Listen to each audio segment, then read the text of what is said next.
Hi, my name is Yogya Bhatia and I'm a legal intern at Lexis & Company. Today I'll be talking about contract of guarantee. Black Law Dictionary defines the term guarantee as the assurance that a legal contract will be duly enforced. A contract of guarantee is governed by the Indian Contract Act 1872 and includes three parties in which one of the parties acts as a surety in case the defaulting party fails to fulfill his obligations. Contracts of guarantees are mostly required in cases when a party requires a loan, goods, or employment. The guarantor in such contracts assures the creditor that the person in need may be trusted, and in case of any default, he shall undertake the responsibility to pay. Thus, we can say contract of guarantee is invisible security given to the creditor and shall be discussed further. What is a contract of guarantee? Section 126 of the Indian Contract Act defines contract of guarantee as a contract to perform the promise or discharge the liability of the defaulting party in case he fails to fulfill his promise. Thus, we can infer that there are three parties to the contract: principal debtor, the one who borrows or is liable to pay, and one whose default the guarantor is given; creditor, the party who has given something of value to borrow and stands to receive the payment of such things and to whom the guarantee is given; surety and guarantor, the person who gives the guarantee to pay in case of default to the principal debtor. Also, we can understand that a contract is secondary contract that emerges from a primary contract between the creditor and the principal debtor. Illustration: Ankita advances a loan of INR 7 lakh to Pallav. Srishti, who is the boss of Pallav, promises that in case Pallav fails to repay the loan, then she will repay the same. In this case of a contract of guarantee, Ankita is the creditor, Pallav the principal debtor, and Srishti is the surety. A contract of guarantee may either be oral or written. It may be expressed or implied from the conduct of parties. In P.J. Rajapan vs. Associated Industries, the guarantor, having not signed the contract of guarantee, wanted to wriggle out of the situation. He said that he did not stand as a surety for the performance of the contract.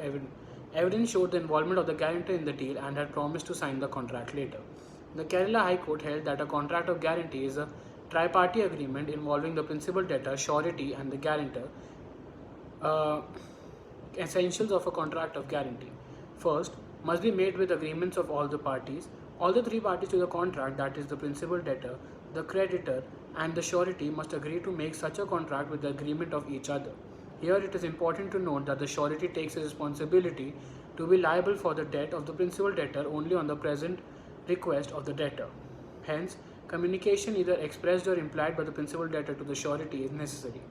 The communication of the surety with the creditor to enter into a contract of guarantee without the knowledge of the principal debtor will not constitute a contract of guarantee. For example, Sam lends money to Akash.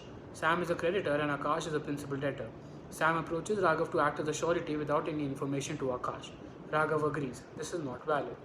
Consideration.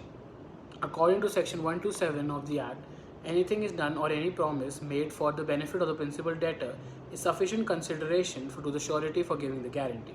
The consideration must be fresh consideration given by the creditor and not a past consideration.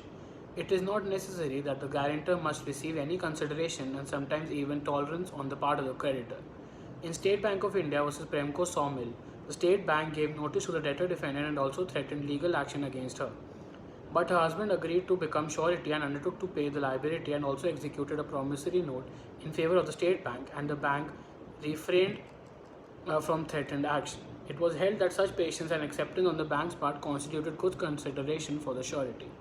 Liability. In a contract of guarantee, the liability of a surety is secondary. This means that since the primary contract was between the creditor and the principal debtor, the liability to fulfill the terms of the contract lies primarily with the principal debtor. It is only on the default of the principal debtor that the surety is liable to repay. Presupposes the existence of debt. The main function of a contract of guarantee is to secure the payment of the debt taken by the principal debtor. If no such debt exists, then there is nothing left for the surety to secure. Hence, in cases when the debt is time barred or void, no liability of the surety arises. The House of Lords in the Scottish case of Swan vs. Bank of Scotland held that if there is no principal debt, no valid guarantee can exist. Must contain all the essentials of a valid contract. Since a contract of guarantee is a type of contract, all the essentials of a valid contract will apply in contracts of guarantee as well. Thus, all the essential requirements of a valid contract, such as free consent, valid consideration offer and acceptance, intention to create a legal relationship, etc., are required to be fulfilled. Thank you.